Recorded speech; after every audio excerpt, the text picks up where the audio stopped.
Welcome to Niaga. Please like, share and subscribe. எக்கனாமியோட 7 important பில்லர்ஸை பற்றி பார்த்துட்ருக்கோம்.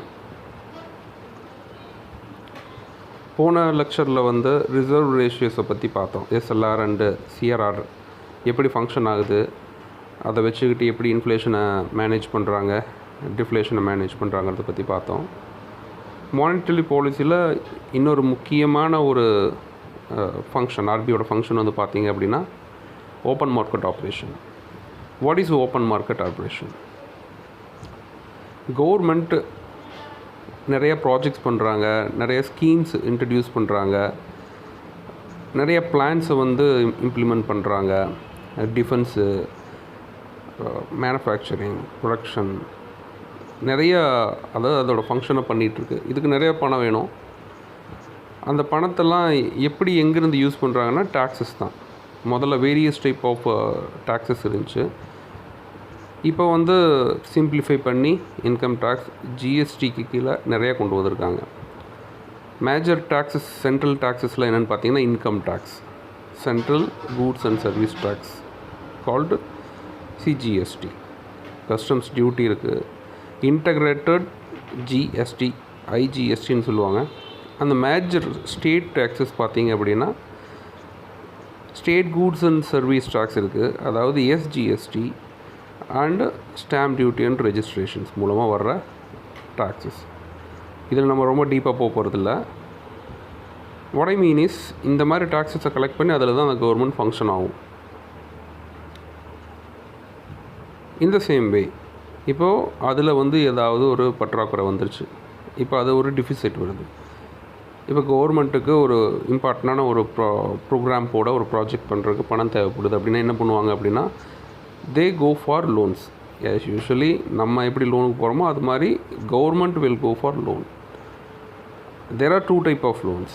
ஒன்று இன்டர்நேஷ்னல் லோன்ஸ், அதாவது வேர்ல்டு பேங்க்கு இந்த மாதிரி ஃபாரின் பேங்க் செட்டை போய் லோன் வாங்குறது இந்த மாதிரி. அண்டு இன்டர்னலி ஆர்பிஐ கிட்டேருந்து லோன் வாங்குவாங்க. ஆர்பிஐ கிட்டேருந்து எப்படி லோன் வாங்குவாங்க? த்ரூ ஓப்பன் மார்க்கெட் ஆப்ரேஷன் தான். எப்படி ஓப்பன் மார்க்கெட் ஆப்ரேஷன் எப்படின்னா, government will prepare security bonds. அந்த பாண்ட்ஸை they will surrender to RBI with an application.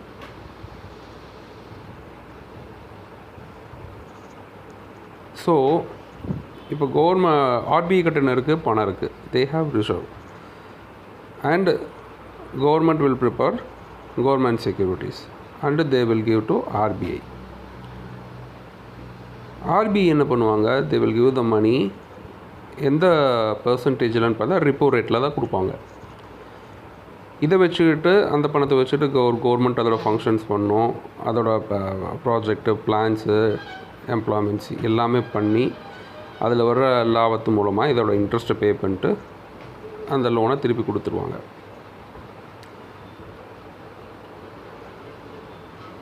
Okay, Reserve Bank of India அந்த செக்யூரிட்டி வாங்கி வச்சுக்கிறனால, அந்த கவர்மெண்ட் செக்யூரிட்டி வாங்கி வச்சுக்கிறனால அதுக்கு என்ன பிரயோஜனம்? இப்போ அதில் எந்த யூஸும் கிடையாது, காசெல்லாம் வெளியே போயிடுது, அங்கே தான் இன்ட்ரெஸ்ட் கிடைக்குது. இதை தான் கையில் வச்சுக்கிறனால என்ன பிரயோஜனம் அப்படின்னு ஆர்பிஐ என்ன பண்ணணுன்னு பார்த்தீங்கன்னா, அந்த ரிசர்வ் பேங்க்கிட்ட கீழே வர்ற ஷெட்யூல் பேங்க்ஸுக்கு அந்த செக்யூரிட்டி விற்றுருவாங்க. அதை ஒரு குறிப்பிட்ட பர்சன்டேஜில் இந்த சேம் லைக் ரிப்போ ரேஷியோவில் இவங்களுக்கு பேங்க்ஸுக்கு இதை கொடுப்பாங்க. பேங்க்ஸுக்கு என்ன பண்ணும்? It got liquidity and they will do functions. இது ஒரு ஆப்ரேஷன். இதில் என்ன ஆகும் அப்படின்னா, இப்போது பேங்க்ஸ் இருக்காங்க, பேங்க்ஸ் நிறைய கேஷ் வச்சுருந்தாங்க. டியூ டு ஆப்ளிகேஷன் அவங்க பண்ணிடுறாங்க. எஸ்எல்ஆரில் 22% கொஞ்சம் ஹைக் பண்ணிடுறாங்க. அப்போ எஸ்எல்ஆரில் வேறு வழியே கிடையாது. we have to go for bond purchasing only, security purchasing only. So banks என்ன பண்ணுவாங்க? அந்த ஆர்பிஐ கிட்டேருந்து அந்த செக்யூரிட்டியை பர்ச்சேஸ் பண்ணிக்குவாங்க. அப்போ என்ன ஆகுது அப்படின்னா, பேங்க்குக்கு பணம் லிக்விடிட்டி கம்மியாயிடுது. அதாவது அவனோட பணம் கையிருப்பு கம்மியாயிருது. இந்த எஸ்எல்ஆரில் எப்பப்பெல்லாம் ஹைக் பண்ணுவோன்னா நம்ம ஆல்ரெடி பார்த்துருக்கோம். பேங்க்ஸ் வந்து they will increase the interest. பணப்புழக்கம் அவங்க கையில் பணம் கம்மியாக இருக்கும்போது தே will increase the interest for அதாவது கஸ்டமர்ஸ். அப்போது த Burton ultimately come to the customer, the mean public. So ultimately what will be the result? அதில் எப்படி வந்து சிஆர்ஆரில் வந்து ஹைக் பண்ணும்போது இங்கே இன்ஃப்ளேஷன் ரெடியூஸ் ஆகுதோ அதே மாதிரி தான் இங்கே ஓப்பன் மார்க்கெட் ஆப்ரேஷன் பண்ணும்போது bank is left with less money, பணம் கம்மியாக தான் இருக்கும். அதனால பப்ளிக் கிட்ட என்ன ஆகும், பணப்புழக்கம் கம்மியாயிரும். So demand reduces. Bank ultimately sustain ஆகிறதுக்காக they will increase the interest. So ultimately the inflation reduces. So that is open market operations. So now we will continue with LAF, liquidity adjustment facility. What is this? Liquidity adjustment facility la ரெண்டு விதமான rates இருக்குது. ஒன்று பார்த்தீங்கன்னா repo rates and இன்னொன்று பார்த்தீங்கன்னா reverse repo rates. இந்த ஸ்லைடில் வந்து அந்த ரிவர்ஸ் மேலே மறைஞ்சிருச்சு. So now we will see about the repo rates. Repo rate அப்படிங்கிறது ஒரு ஷார்ட் டேர்ம் லோன். அந்த லோன் யார் வாங்குவாங்க? பேங்க்ஸ் வந்து ஆர்பிஐ கிட்டேருந்து வாங்குகிற லோன் பேர் ஒரு short term loan. Due to some reasons பேங்க்குக்காக இப்போ பேங்க்குக்கு பண பற்றாக்குறை ஏற்படுது. அவங்க எங்கே போவாங்க? அவங்க ultimately for short term loan உடனடியாக வேணும் அப்படின்னா மக்கள்கிட்ட போய் கேட்க முடியாது. கஸ்டமர்கிட்ட ஃபோன் பண்ணி எனக்கு கொஞ்சம் பணம் போட்டு விடுங்கன்னு கேட்க முடியாது. They will go for RBI's loan. அப்போது ஆர்பிஐ வந்து they will charge with repo rates. And another important norm is minimum 5 crore rupees வந்து அந்த பேங்க்கு கேட்கணும். அதுக்கு கம்மியாக இந்த ஹெட்டில் கொடுக்க முடியாது. எல்ஏஎஃப்பில் அதுக்கு கம்மியாக கொடுக்க முடியாது.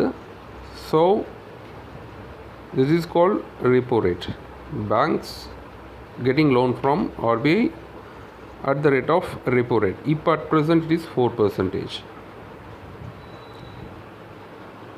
அண்டு எல்ஏஎஃப்பில் ரெண்டாவது முக்கியமான ஒரு கீ டேர்ம் வந்து ஆர்ஆர்ஆர், ரிவர்ஸ் ரிப்போ ரேட். என்ன அப்படின்னா ரிவர்ஸ் சம்டைம்ஸ் ஆர்பிஐக்கு பணம் தேவைப்படும். ஆர்பிஐக்கு அப்படின்னா அதோட ஃபங்க்ஷன்ஸுக்கு கிடையாது. ஆர்பிஐ கிட்ட bank comes with the government comes with an application for money. அந்த சமயத்தில் எமர்ஜென்சி சுச்சுவேஷனில் what RBI does is they will get the money from banks. Banks வந்து தன் கையில் இருக்கிற எஸ்எல்ஆர் மூலமாக அதை வந்து அந்த பாண்ட்ஸை வாங்கும், செக்யூரிட்டிஸை வாங்கும், சப்மிஷன் டு ஆர்பிஐ. அப்போ அவங்க என்ன சார்ஜ் பண்ணுவாங்க அப்படின்னு பார்த்தீங்கன்னா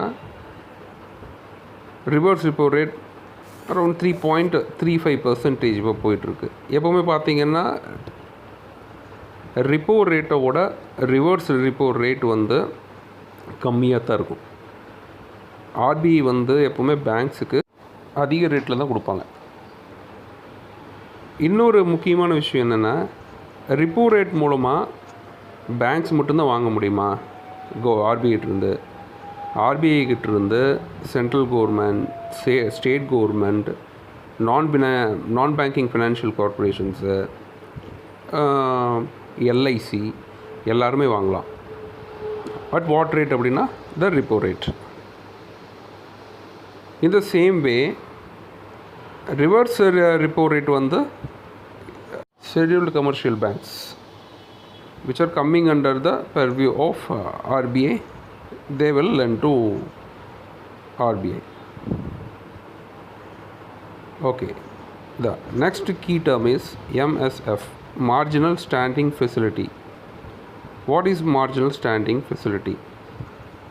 During some emergency situation, a small portion of SLR can be used for short-term loan under repo rates. Emergency சுச்சுவேஷனுக்காக மட்டும்தான் எம்எஸ்எஃப் வந்து பயன்படும்.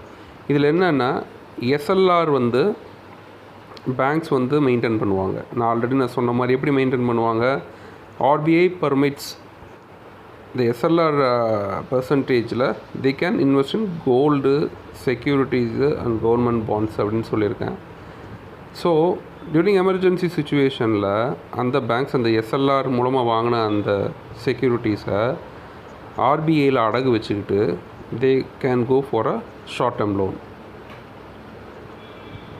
இதில் என்ன பர்சன்டேஜ்னு பார்த்தீங்கன்னா சேம் ரெப்போ ரேட் பர்சன்டேஜ் தான். So that is called MSF. From 2011 RBI வந்து ஒரு நார்ம் ஃபிக்ஸட் பண்ணியிருக்காங்க. என்ன அப்படின்னா reverse repo rate is equal to repo rate minus 1%. நியூஸ் பேப்பர்ஸில் பார்த்தீங்கன்னா it will come as points, 100 points, அதாவது ஒரு பர்சன்டேஜுக்குள்ள 100 பாயிண்ட்ஸ்னு வரும். The same way MSF is equal to repo rate plus 1. For example, RBI வந்து 7.5% வந்து பாலிசி ரேட்ஸ் அனௌன்ஸ் பண்ணுறாங்க. Policy rates means repo rates announce பண்ணுறாங்க அப்படின்னா what will be the RRR and MSF? RRR will be 6.5% and MSF, the marginal standing facility, will be 8.5%. Thank you. We will meet in the next session. Bye bye.